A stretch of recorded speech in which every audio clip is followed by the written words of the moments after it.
The single greatest risk factor for a child becoming a victim of trafficking is child poverty. And if we want to address sex trafficking and child trafficking through these really glamorous Hollywood-esque theatrics, such as what in The Sound of Freedom, we're not actually addressing the root causes of child trafficking. If we want to really do something about child trafficking, we have to address child poverty.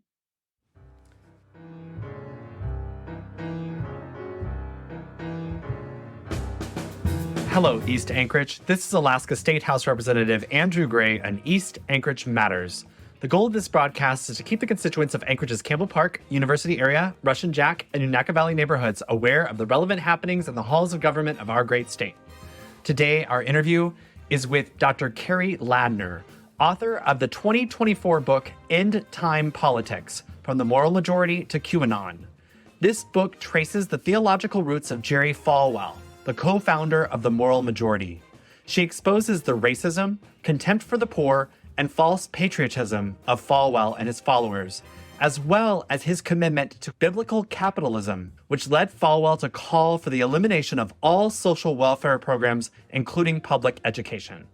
What Ladner does well is demonstrate how Jerry Falwell and his associates, with their promotion of end times prophecy and various conspiracy theories, laid the path for the Tea Party and QAnon, which thus led to the election of Donald Trump and to the January 6, 2021 attack on the U.S. Capitol. Keri Ladner, welcome to the podcast. Oh, thank you.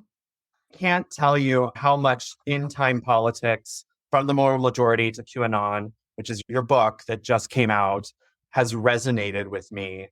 And I am incredibly grateful for you to be here. Apologies in advance. I almost want you to quote the entire book for our audience. I don't think I can do that. The estimated read time is 7 to 8 hours. But I guess just to dive right in, can you read the very first paragraph of the preface? Sure.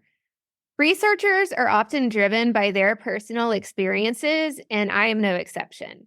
My descent into trying to understand some of the theological underpinnings of the religious right began on October 5th, 1999, when I was 11 years old.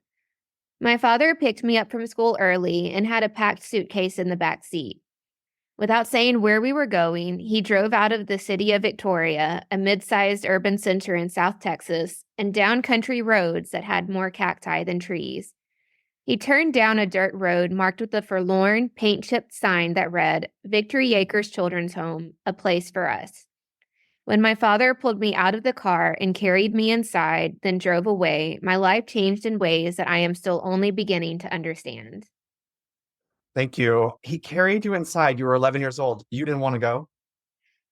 I don't think anybody wants to ever be taken to a strange place, to have to live with strange people and not understand why and not know what's going on and just want to go back to school. Like I remember that day so clearly, and all I wanted was to just go back to school. Why were you taken to the children's home? In Texas, George Bush was governor before he became U.S. president. George W. And while he was governor, he instigated a lot of his faith-based initiatives that he would carry with him onto a national level when he became president.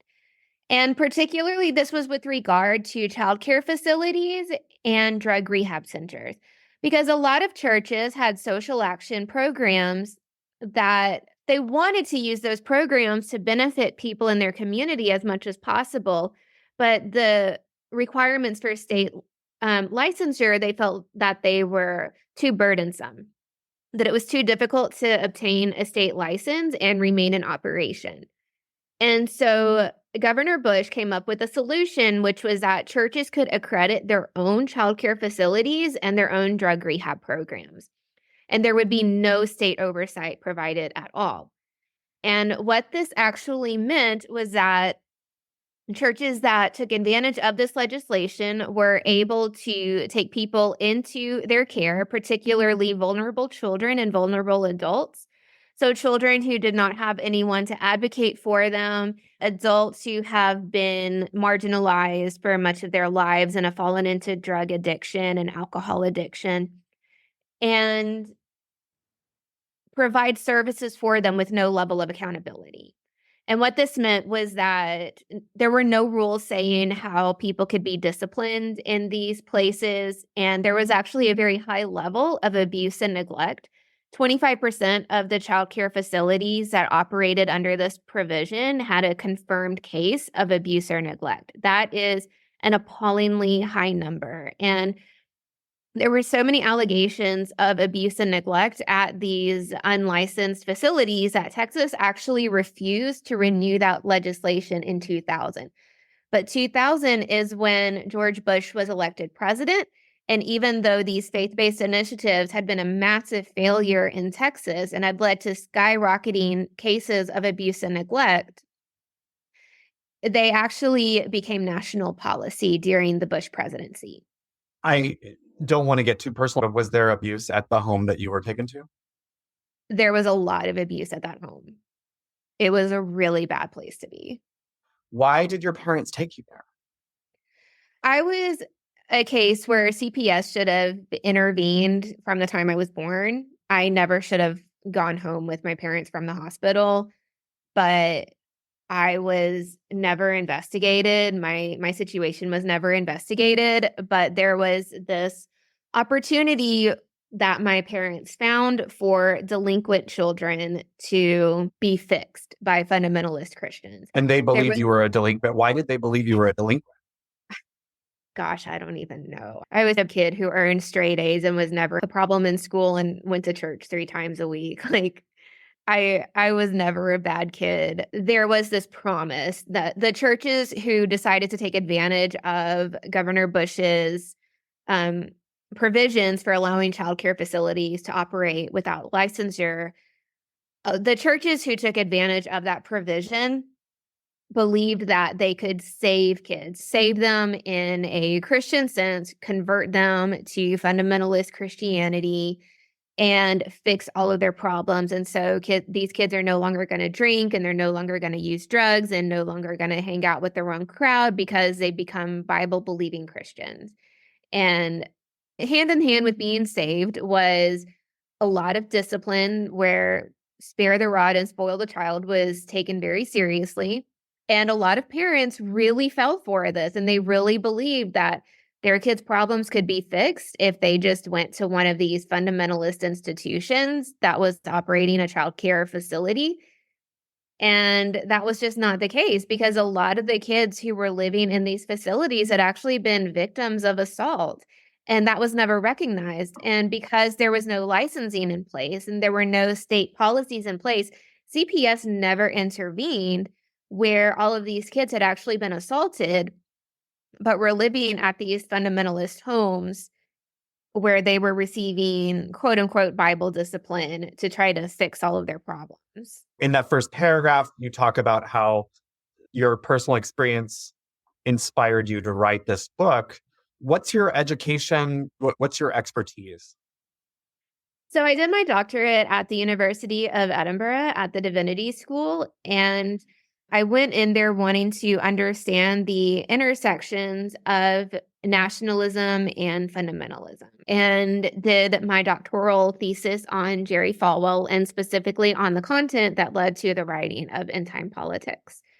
But my interest in really understanding this began when I was about 17 years old, when I stayed up too late one night on the internet and was just looking up Victory Acres, seeing what I could find, and found an article that had been written in, it was maybe Texas Monthly, where the person wrote out in very, very high level of detail about how George Bush's policies had led to these homes that were found to actually be very abusive and not providing the supportive services that the vulnerable kids who were living in these homes actually needed. And that led me to wanting to better understand just what was going on here, because I had been personally affected by these kinds of policies where there was a really reckless merging of nationalist sentiment with a particular approach to Christianity. I want to dive into the book, but I feel like before we do that, I want to define some terms because we'll say evangelical Christian, we'll say fundamentalist Christian, we'll say dispensationalist. And just so that folks have a frame of reference, can you briefly just differentiate between those terms? Sure. So, a lot of times, if you read secular media sources, such as the New York Times, you'll see the words fundamentalist and evangelical being used almost interchangeably. I really don't like that. I understand why that's happening because the political connotations of both are very similar. But evangelicalism is much, much older than fundamentalism. Evangelicalism was born about a generation prior to the American Revolution. And the way that I like to describe it is the largest and longest running reform movement in American history. It's basically a coalition of Christians from various Protestant denominations who believe that faith has to be implemented through social action, particularly with care for the poor. But what This happened is in the the social 19 gospel, like the social gospel. That's what you This talk is about. where we get the social gospel from. The social gospel was born in evangelical churches. It was co-opted by liberal Protestants who were not evangelical. But it began as a very evangelical movement because social reform, social action that directly met the needs of the poor was primary to evangelicals for the first half of American history. I'm Fundamentalism. just going to interrupt really fast and say, so that's like programs to help the poor, like social welfare programs that help the poor grew out of this evangelical social gospel tradition. Yes, and even public schools, social welfare programs such as food stamps, housing assistance, Social Security, all of these come out of the social gospel, which began in evangelical churches. Gotcha. And then, okay, I interrupted. Fundamentalism. Fundamentalism is really a corruption of what I call the evangelical social conscience. So, fundamentalism began in the generation after the Civil War with the teaching called dispensationalism. Dispensationalism, in short, is an approach to the Bible that sees it full of prophecies about the end times, the end of the world, when God is going to judge the world for all of the sin and wickedness of humankind, and particularly for rejecting God and his son, Jesus Christ. What happened with fundamentalists, the evangelicals who received dispensationalism and made that their primary approach to the gospel, is they began rejecting social action in favor of converting as many people as possible before the end of the world. What happened in the 1970s that's very significant is Jerry Falwell worked with numerous other individuals, including Jerry Prevo, very prominent Anchorage pastor, Tim LaHaye, who wrote the Left Behind series, Paul Weyrich, who was a conservative operative, to form what I call the religious right. Other people call it the Christian right or the new Christian right. I do not like to associate this with Christianity because it is such a corruption. And they formed the moral majority. Yet the Moral Majority was the flagship organization of the religious right, which Jerry Falwell formed in 1979. And this took the fundamentalist approach of dispensationalism, where we're no longer really concerned about social reform. We just want to save as many people as possible because of these biblical prophecies, what they see as biblical prophecies about the end of the world, because they're being fulfilled. And so he was able to bring evangelicals into this fundamentalist agenda. And there's a bigger history here that I'm not going to go into right now. But he brought evangelicals into this fundamentalist agenda. And so this evangelical social conscience, which centered on concern for the poor, and which during the 1960s and 1970s was actually very progressive in terms of environmental policy, addressing child welfare, and even addressing racism, became co-opted into this fundamentalist agenda of we need to save as many souls as possible and prepare for the end of the world. I want to jump into the book, this idea of biblical capitalism. So I was wondering if you could read this quote from Jerry Falwell about the free enterprise system and where he believed, like where he's finding the biblical roots for, quote, biblical capitalism and then talk a little bit about what that means. Okay, so first, a little bit of background is Jerry Falwell was not an expert in economics. And he actually quoted, though, from Milton Friedman, the conservative economist, much more prolifically than he quoted from the Old Testament prophets. He said in this book, Listen America, the free enterprise system is clearly outlined in the book of Proverbs in the Bible. Jesus Christ made it clear that the work ethic was a part of his plan for man. Ownership of property is biblical. Competition in business is biblical. Ambitious and successful business management is clearly outlined as a part of God's plan for his people. That just explains so much of conservative politics today. There's just a constant paradox for those of us who think about Jesus and him dedicating his life to the poor.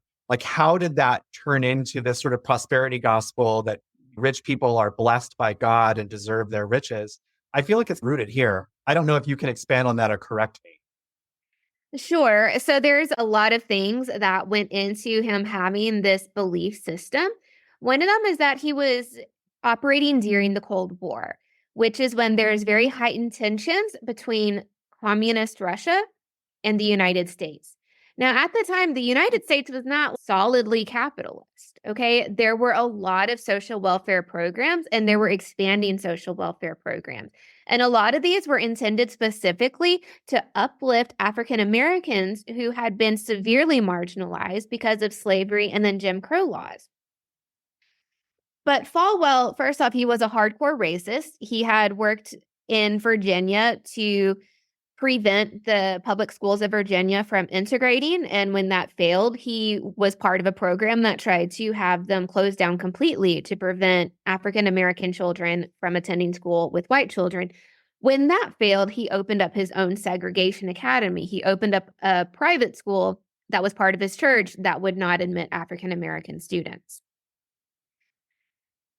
So this is happening during the Cold War, and he has it in him. He has the mindset that Russia is communist, and in his understanding of dispensational biblical prophecy, Russia is the biblical Magog that is going to invade Israel as part of the end times, and Magog is the enemy of God, and God will supernaturally destroy the army of Magog. If Magog is communist and America is a Christian nation that's blessed by God, then we've got to be capitalist. We've got to be hardcore capitalist. But this was also a way of pushing back against the gains of the civil rights movement and preventing African Americans from experiencing that uplift and that integration into the rest of American society that they had been fighting for. There's so many conspiracy theories all the way up until today to QAnon, but specifically about Martin Luther King Jr. and Martin Luther King Jr. being a communist agent in Falwell's eyes. On page 52, you wrote that Falwell made clear his view that many civil rights leaders, including King, were communists and intent on taking advantage of racial tensions to advance the communist cause. I don't know if you can expand on that at all or explain how they were able to label civil rights leaders as communists. Sure. So there actually was precedent to what he was saying here. Robert Welch, the founder of the John Birch Society, in his inaugural speech to the John Birch Society, he said the exact same thing, where he accused the agitators of the civil rights movement of being communists or of being communist agents that had been hired by the Soviet Union. Well, there's another level of background here, which is that Martin Luther King was actually socialist. He was not communist, but he was socialist. And I'll read to you. Yeah, will you read that quote of Martin Luther King? Sure. So this is a week before he died. He was meeting with a group of kids in New Jersey. And what he said afterwards was, the trouble is that we live in a failed system. Capitalism does not permit an even flow of economic resources. With this system, a small privileged few are rich beyond conscience, and almost all others are doomed to be poor at some level. That's the way the system works. And since we know that the system will not change the rules, we are going to have to change the system. So he's clearly not a capitalist.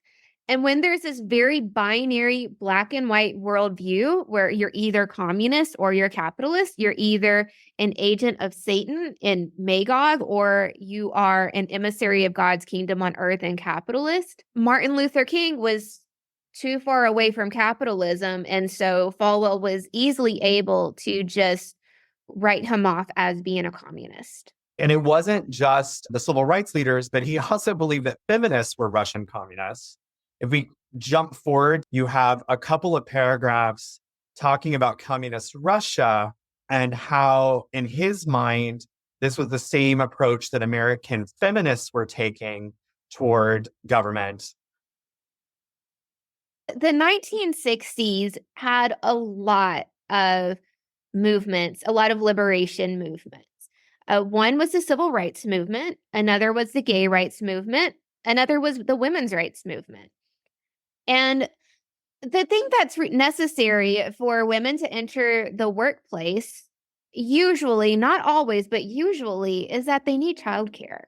They need somebody to take care of their kids because they have historically been seen as the caregivers and they're supposed to be taking care of the home and taking care of the children. But in order for them to leave the home, there needs to be somebody else taking care of their children. So they need daycare.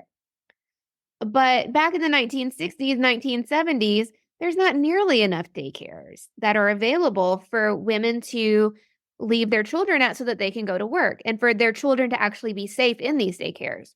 One of the pushes of the women's rights movement was for daycare. And you can still see this today that with Elizabeth Warren really pushing for women to have access to high quality daycare for their children. And what's funny is how easily this actually segued into the QAnon conspiracy theory. Because there was the satanic panic that began in the 1970s at a daycare in California in the LA area, where there was this accusation that a 2-year-old boy had been molested by a daycare worker. There was no physical evidence on the child's body. But the police took the accusation seriously. The doctors that he saw did not have the expertise to be able to identify whether sexual abuse had actually happened.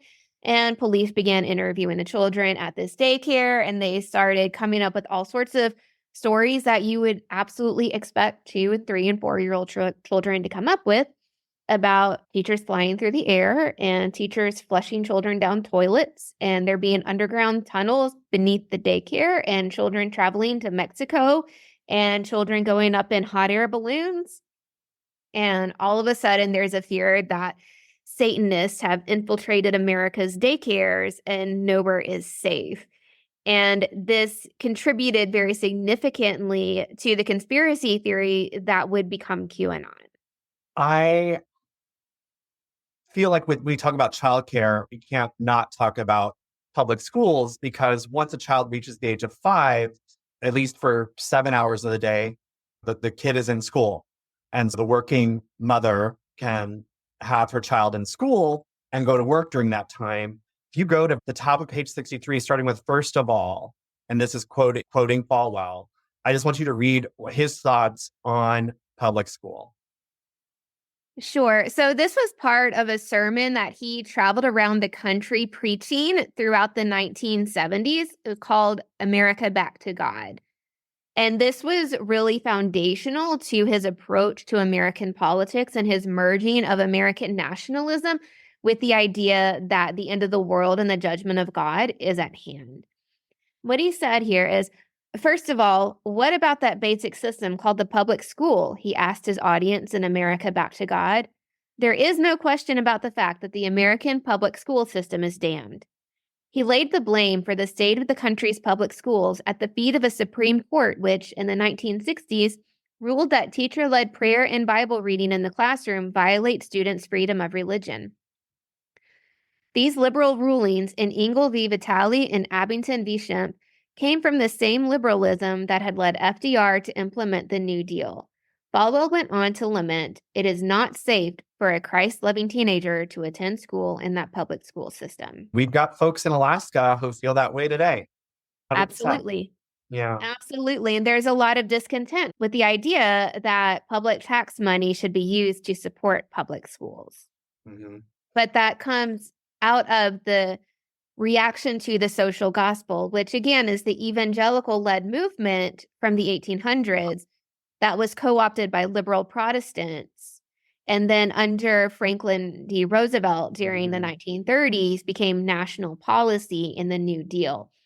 And fundamentalists were pushing back against the social gospel from the time that dispensationalism first arrived in America during the Civil War years, pushing back against the idea that our primary responsibility is to care for the poor, but then primarily pushing back against liberal Protestantism and liberal theology, seeing this as a sign that the end of the world is at hand and the wrath of God is going to descend on us.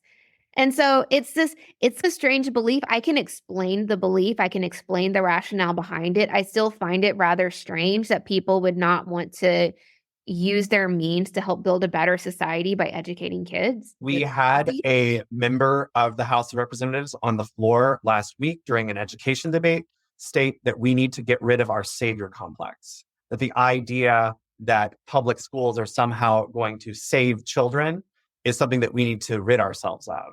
So I feel like first that's off, tying into this.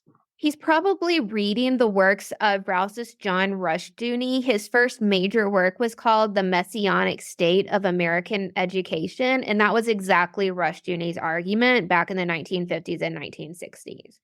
Falwell drew on Rushdoony's ideas here, but he was primarily working within a tradition, within the fundamentalist tradition that was already rejecting the idea of public schools and basically the government funding any social services.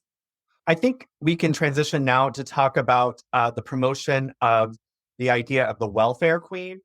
We talk about the New Deal and we talk about these programs that grew out of the Great Depression, FDR's Social Security, all those sorts of things that were really helping folks. We ended up with this trope of the welfare queen, a Black woman who has children in order to collect more money from the government, was the myth as I understood it. But maybe you can expand it and correct me again. Sure. So this myth did not come out of nowhere.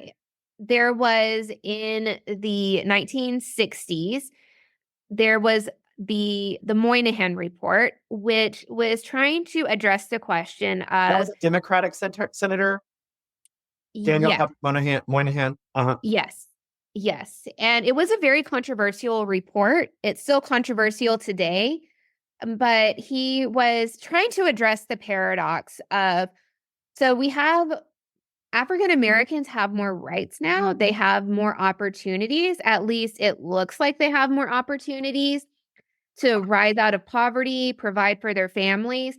And yet our rosters of welfare recipients seem to be growing. And why is this happening? Because our goal in providing these services, such as improved access to education, improved access to job training, is for people to be able to better provide for themselves and for their families. So why are the welfare rosters still growing? And his conclusion was a very controversial conclusion, was that the problem was the breakdown of African American families and that our programs are not actually supporting the family unit.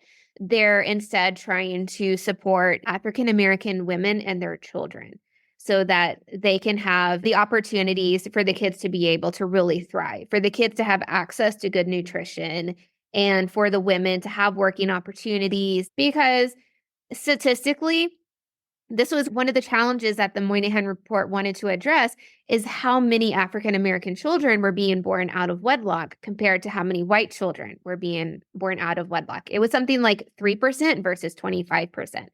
And so politicians at the time had to think of how are we going to support Black families where there's a single mother with her children. And this Black single mother became the welfare queen to people who did not want to see additional public funds used to help further uplift Black families out of poverty. And the fact that so many African American homes did not have a father compared to white families. That really played a part. I think he wrote a little bit about this matriarchal culture being antithetical to Christianity, or there was definitely a movement that we needed the nuclear family with a man at the head, and that the Moynihan report had basically showed that wasn't what was happening in the African American community, and that was the reason that they were suffering. So a lot of the pushback to the Moynihan report and to the push to have more programs that are going to empower African American families that are actually matriarchal was to push a harder version of patriarchy and actually remove the social supports that are meant to help uplift the mother and children in favor of forcing them to rely on men, and men who, Black or white or any other race, can be abusive, and forcing women into relationships with men that can be abusive in order to provide for their financial needs. It's a really bad policy. And that harkens back to the feminism in America being linked with Russian communism. One of the Falwell's critiques was that you'd have women accusing their husbands of rape and that we couldn't allow this. So this was against legislation that would protect women. And Falwell insisted that if this legislation that would address domestic violence, that it would open up the door to women being able to accuse their husbands of rape. The fact is that you can be married and still be raped by your husband. Right. Women can experience domestic violence and be married and need a way out of that situation. This leads right into discussion of abortion, which I think it's so interesting. If you go to page 44, you talk about how the Southern Baptist Convention had issued a statement in 1971. Will you just read the Southern Baptist statement? It's so interesting. Sure. So in 1971, which was 2 years before Roe v. Wade, the Southern Baptist Convention issued a statement. It said Southern Baptists are going to work for legislation that will allow the possibility of abortion under such conditions as rape, incest, clear evidence of severe fetal deformity, and carefully ascertained evidence of the likelihood of damage to the emotional, mental, and physical health of the mother. Yeah, Southern Baptist Convention, whom we think of today as being staunchly anti-reproductive freedom, is here the opposite. Leading up to Roe v. Wade, Southern Baptist Convention really was in favor of reproductive freedom for a number of reasons that I think most people today would say are protections that we should still have.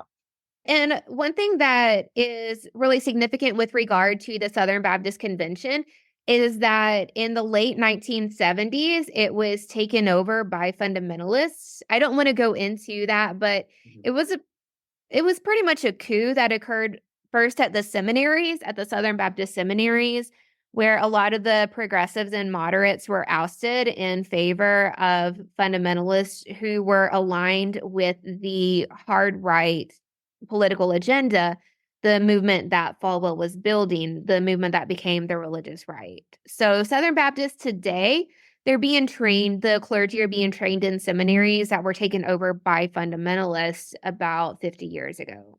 And on the next page, on page 45, you quoted from Falwell's 1997 autobiography, in which he's giving some revisionist history, because he's basically saying that Roe v. Wade was a horror to him. But then you point out that he didn't give his first anti-abortion sermon until 5 years after Roe v. Wade. So there was this enormous delay from abortion being legalized in all 50 states and Falwell making that a centerpiece, or actually even mentioning it at all. Mm-hmm. And when he first began traveling the country preaching America back to God, which is that sermon that I quoted from a little bit earlier, he gave a list of national sins, and these included public schools, welfare programs, not investing enough in nuclear development. Abortion was not even on the list. It says the year following his first anti-abortion sermon in 1979, that's when he and Tim LaHaye and Paul Weyrich founded the Moral Majority. Do you think that they consciously made abortion the centerpiece because they thought they had to move away from the segregationist stuff that they'd been doing for the previous 20 years. Like they had been resistant to Brown versus the Board of Education. They were resistant to the integration of schools.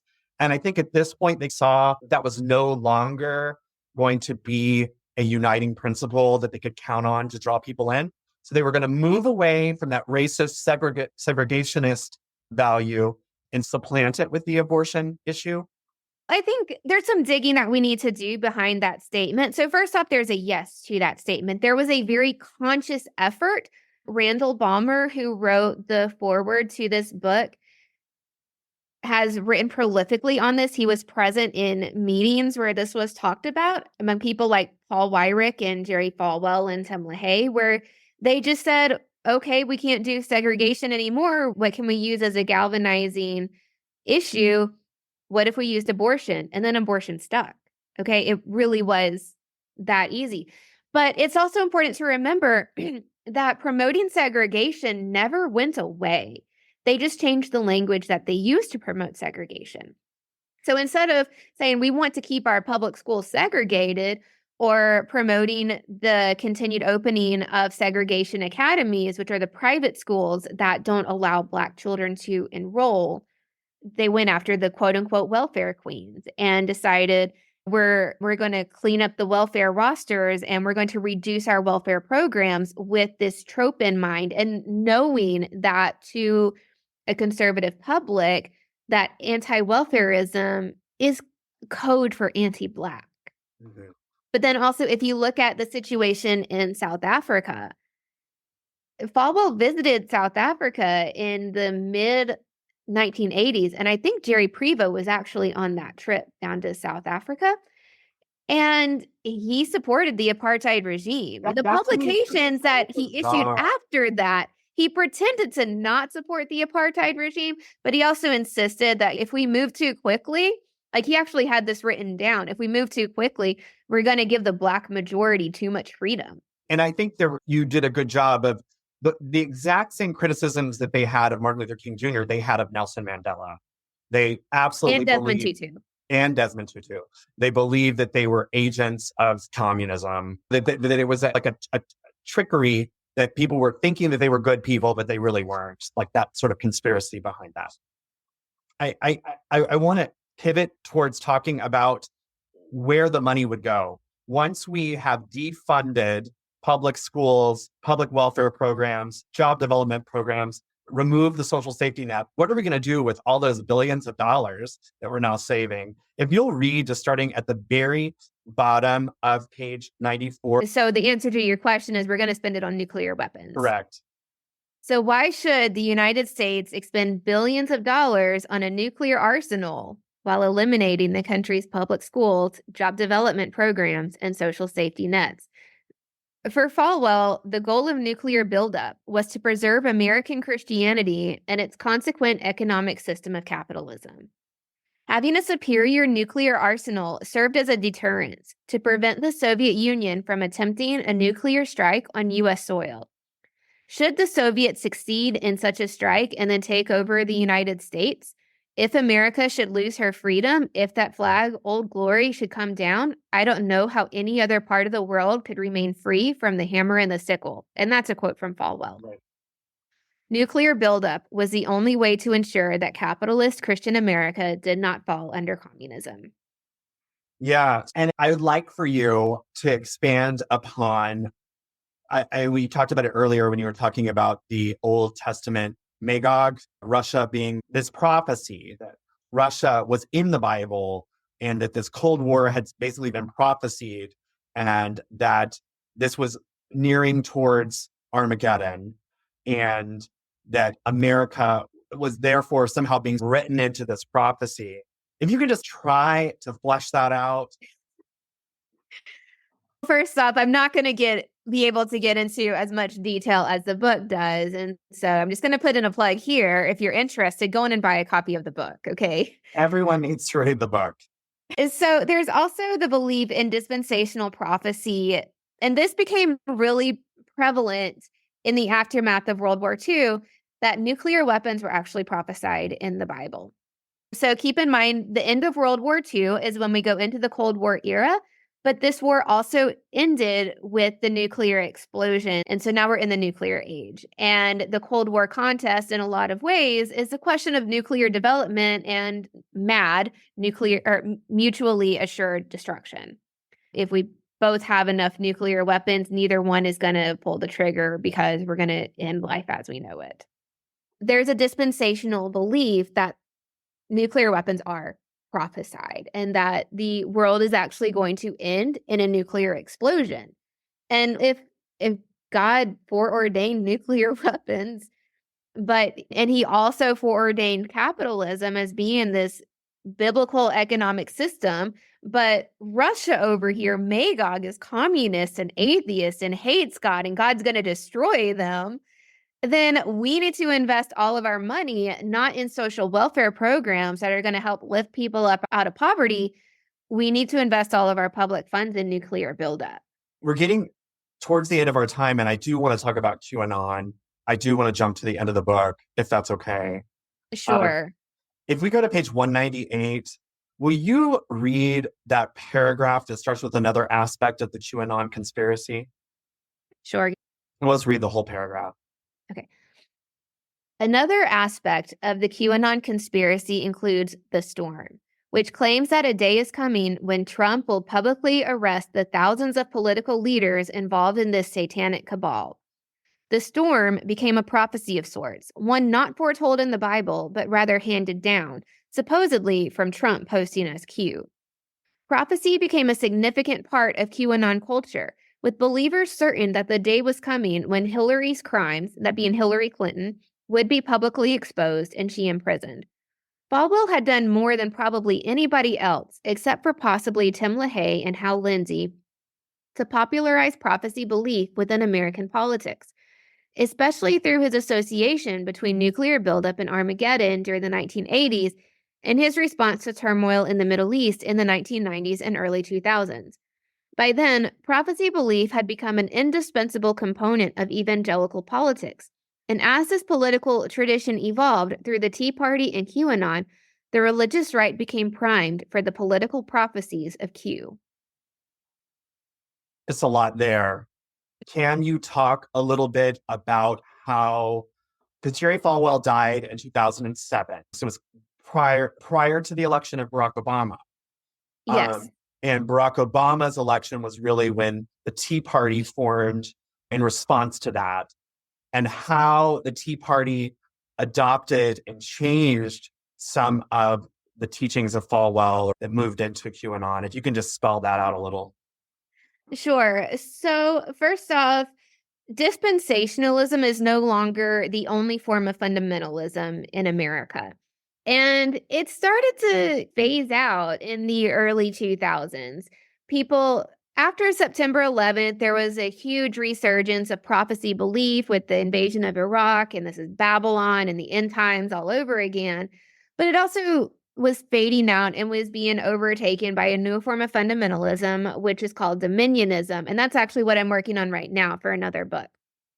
Hey, can I just pause really fast? Because I feel like we skipped over it a couple of times and haven't really gone there. But there's this, and it's present here in Alaska, present in our legislature, this need to support Israel no matter what. Can you just very briefly explain how dispensationalists would believe that we have to support Israel no matter what?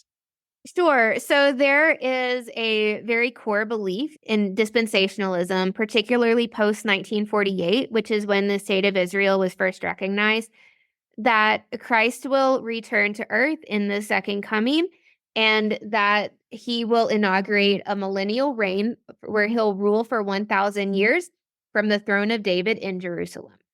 And a lot of the Christian Zionism, and I hate to call this Christian because, again, it's such a perversion of Christianity. Christian Zionism, I have to emphasize, is very different from Jewish Zionism. And a lot of Jewish Zionists considered Christian Zionists to actually be anti-Semitic because it does talk about the wholesale destruction or slaughter of so many Jewish people during the end times. That Israel is central to this dispensational prophecy. primarily because this is where Christ will return and inaugurate his millennial kingdom, where he'll rule over the entire world, but specifically from Israel. But also, it's really important to understand that this Israel is also going to be center to receiving the judgments of God, that God is purging Israel. In Falwell's words, God will purge Israel for her sins and for her rejection of Christ as the Messiah. So Yeah, and there's something like believing that this is there'll be the blood, so much blood will be spilled that there'll be like a flood of blood that'll be like a certain amount high. so that's referring to the Battle of Armageddon. And the belief is that Christ will return before they're able to actually attack Israel. And this is just so thin on Christian ethics that it features a bloodthirsty deity. And it's very unchrist. I'm The so wrath of glad. God. Falwell talks about the wrath of God all the time. Anyway, I want to get back to talking about getting to QAnon. So Sure. we're back. We're talking about the Iraq War, that the wars in the Middle East happening in the early 2000s. Yeah. So people are actually moving away from dispensationalism being the core feature of the religious right. And it's moving towards something called dominionism. And dominionism it's very different. And one form of dominionism is Reconstruction. So that quote that you gave from one of your colleagues on the floor about needing to eliminate public schools and stop trying to pretend that the state can save our kids, that comes straight out of Reconstruction. And so the primary economist of the Tea Party, his name is Gary North, and he is the son-in-law of the founder of Reconstruction. Yeah, what is And Reconstruction? Reconstruction is the belief that Christians need to reconstruct society so that it conforms to Old Testament law. And we're abolishing the federal government in favor of local churches serving as local governments, with basically white males serving as local warlords. And we have the Bible as our constitution. No public schools, highly patriarchal society, completely libertarian economics, and we stone people for homosexuality and disobeying parents. Okay. That's Thank you. Reconstruction. Thank you. It's So, horrible. Yes, back to the Tea Party. So Gary North is the son-in-law of Rushdoony, who founded Reconstruction, and he's actually the primary economist of the Tea Party. And so you can actually see a difference happening where it's a new form of fundamentalist politics that is taking over. So this obsession with prophecy belief, prophecy culture, it's never gone away because honestly, it's really appealing to people, especially when you can believe that in the Bible, God foretold that your enemies are going to be destroyed. That is really appealing, okay? But they're shifting towards dominionism, Reconstruction belief, and that's underpinning the rise of the Tea Party. And the people who supported Trump before anybody else were actually dominionists, not dispensationalists. But prophecy culture, it never did go away. On page 199, I'm wondering if you can start by reading by the middle of March 2020. So I just want to lead up to January 6th, and I want to talk about the COVID pandemic and how that played into the rise of QAnon. If you could start reading by the middle of March 2020, and I want you to get all the way down through the percentages of people who believe in this stuff. Sure. By the middle of March 2020, most of the world would be on lockdown. With movie theaters, restaurants, and playgrounds closed, many Americans spent their extra time on the internet, where they found a movement of people committed to ending pedophilia and child trafficking. Patriotism became a code word for becoming part of this growing movement, and in the conspiratorial mindset of QAnon, the pandemic was nothing more than a cover-up for those who wanted to continue trafficking children so they could sacrifice them to the devil. The internet, more than possibly any other factor, allowed this new political religion to spread, that political religion being QAnon, at such a dizzying rate that by 2021, 15% of Americans believe that the government is controlled by a ring of satanic pedophiles. Polls released by the Public Religion Research Institute in May 2021 showed that among white evangelical Protestants who have become all but synonymous with Falwell's movement, only 21% fully reject QAnon, while 22% embrace the conspiracy theory entirely. It's so scary. Yes. Um, and I think we've only touched on it, but this obsession with child sex trafficking is something we see a lot. We talk about it a lot in the Alaska legislature. This obsession with this sort of these political leaders who are running these secret child sex trafficking rings versus the reality of where most child sex abuse occurs. The single greatest risk factor for a child becoming a victim of trafficking is child poverty. And if we want to address sex trafficking and child trafficking through these really glamorous Hollywood-esque theatrics, such as what in The Sound of Freedom, we're not actually addressing the root causes of child trafficking. If we want to really do something about child trafficking, we have to address child poverty. Also, you mentioned in the book several times that these big glitzy things are looking in the wrong direction. Most children experience abuse in their home. Most children experience abuse from someone they know. It's right. And so if we're going to be pushing for public schools to be shut down, a lot of the legislators and the voters who want to see us shut down our public schools are the same people who are really gung-ho about fighting child sex trafficking in this QAnon string. But they're not understanding that public schools are where children go to be safe and where they're actually getting help and where they're able to tell their teachers or counselors or even their friends who then talk to an adult about what's happening. Public schools are one of our greatest lines of defense against child trafficking.